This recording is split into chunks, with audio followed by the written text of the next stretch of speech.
নিয়ামত।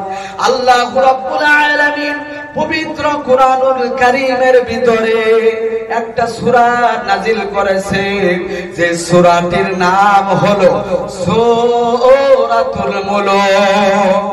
এই সূরাতুল মুলুকের শেষ আয়াতের দিকে আল্লাহ রাব্বুল আলামিন বলেন, বিসমিল্লাহির রহমানির রহিম, কুল আরাআইতুম ইন আসবাহা মাউকুম গওরান ফামান ইয়াতিকুম বিমাইন মাঈন। জিকির মারে বলুন আল্লাহু আকবার।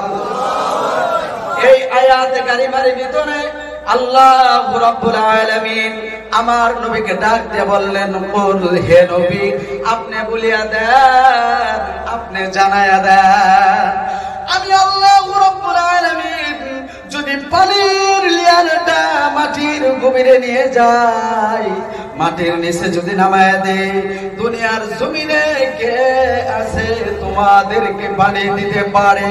আপনারা মনে হয় বুঝেন নাই, আমার আপনার বাসার মধ্যে কল আছে না নাই?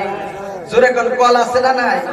কল যখন আপনার বাড়িতে আপনি গাড়েন এবং পথারের মধ্যে যারা ইরিদান লাগান, মোটরের জন্য বোরিং করা হয়, হয় কি হয় না? মিস্ত্রি আনা হয় কি হয় না?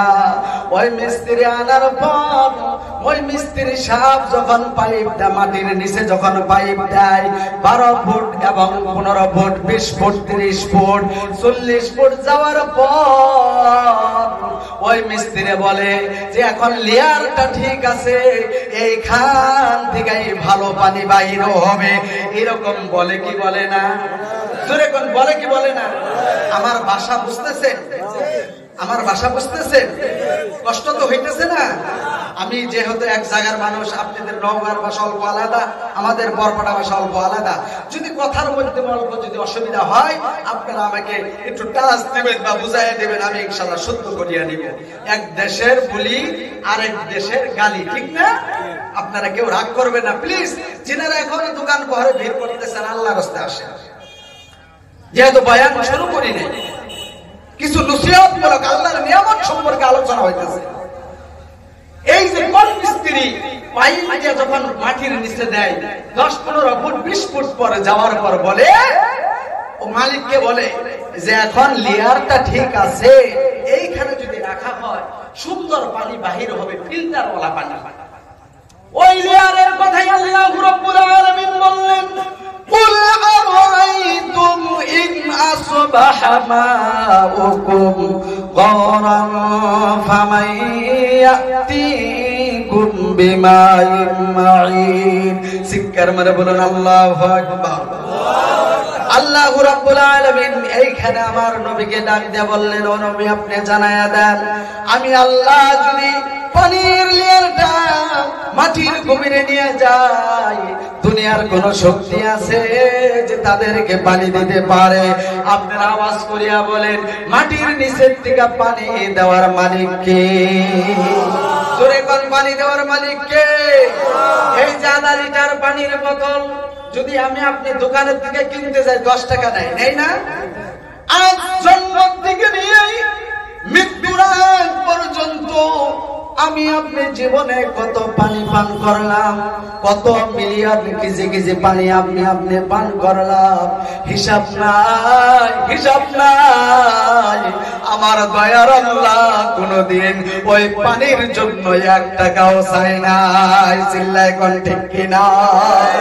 শুধু পানি কেন, আসমানের নিচে, এই জমিনের উপরে, এই যে সূর্যের পাহাড়, এই যে রাত্রের অন্ধকার, এই সম্পর্কে আল্লাহ রাব্বুল আলামিন পবিত্র কুরআনুল কারীমের মধ্যে বিভিন্ন আয়াতে কারিমার দ্বারাই জানায়া দিয়েছেন। আমি অগণন অগণন মিলিয়ন মিলিয়ন বিলিয়ন বিলিয়ন নিয়ামত তোমাদেরকে আমি আল্লাহ দান করলাম।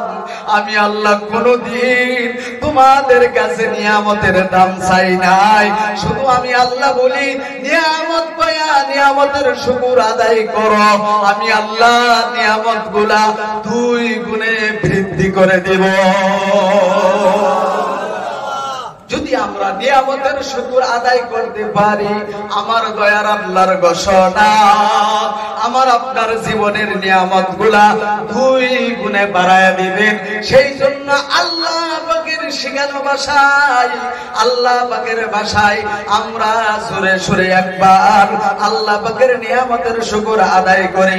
সকলে জোরে বলেন আলহামদুলিল্লাহ, জবান করে বলেন আলহামদুলিল্লাহ। আপনার আওয়াজ দিয়ে বলেন সব নিয়ামত দেওয়ার মালিক কে? আমরা নিয়ামতের শুকর আদায় করব কার? জোরে কোন কার? আমরা গোলামি করব কার? এখন তো দেখা যায় মানুষ দুনিয়ার জমিনের মধ্যে আল্লাহর গোলামি করা বাদ দিয়া ইহুদি, বৌদ্ধ, খ্রিস্টান, নাসারাদের গোলামি করা শুরু করছে। জোরে কোন ঠিক কিনা? যাই হোক প্রিয় মুসলমান।